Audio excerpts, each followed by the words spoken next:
Logan Paul just sold a Pokemon card for 16.5 million. He bought this Pikachu for 5.3 million in 2022. He then fractionalized 51% of this on a platform called Liquid. And then Liquid went under and he bought those shares back for 250,000, which were worth 2.6 million apparently. Mhm. And then he just auctioned this card off for $16.5 million, which is the most expensive trading card ever sold. How much did the fractionalized owners on Liquid get? He said 0. So I don't know too much about the story. Ben, have you seen a whole lot about this or any Yeah, insights? I know a decent amount of it, but I don't want to misspeak and get in trouble by him. Like he's been on a blocking Fair. spree and then also like from my understanding, a legal spree. But basically, and he's opened up a new platform that basically does the same shit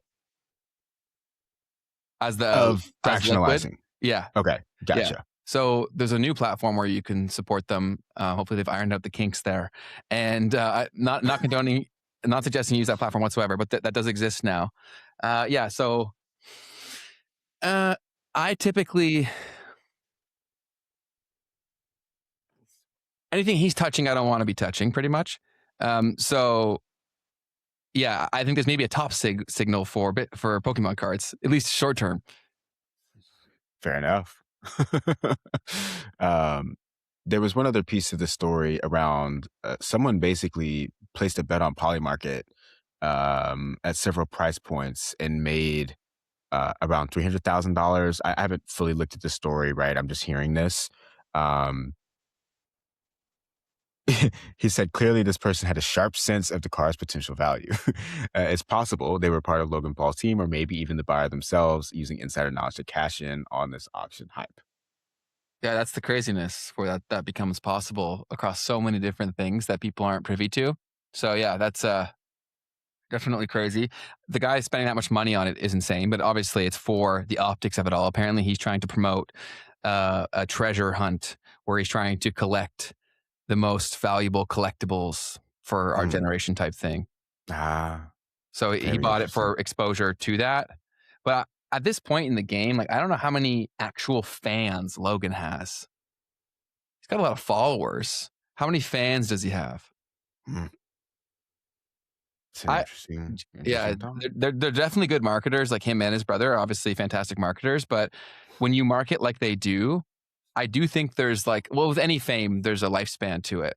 But I think when you are always doing like shock marketing, that can only diminish with effectiveness over time, right? Do you know what I'm saying? Hmm. Because you're Yeah, desensitizing your audience to what made you successful every time you do it. fair.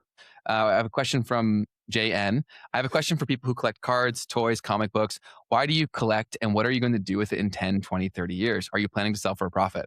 That's the point where we're at, especially with Pokemon, is that so many people with so much money have entered the chat where it's like, who's going to buy this from you now? Like that card that he sold for that much money, like who could you possibly sell to that would pay more for that? I do think that I don't think collectibles are going away by any stretch of the imagination, but there's always these boom and bust cycles where things get too hot, and it seems like Pokemon is at a point where it's it's alienating actual collectors that aren't super rich, and that usually means that it's speculators purely chasing. They don't love it, which usually eventually leads to a drop down. Hey, you made it to the end of the clip. That means you're probably enjoying this. And if so, just know that you can catch us live every Tuesday and Thursday at 12 p.m. Eastern. And if you want to see the full version of this episode, you can click the link in the description down below. Otherwise, YouTube thinks that you will enjoy this next.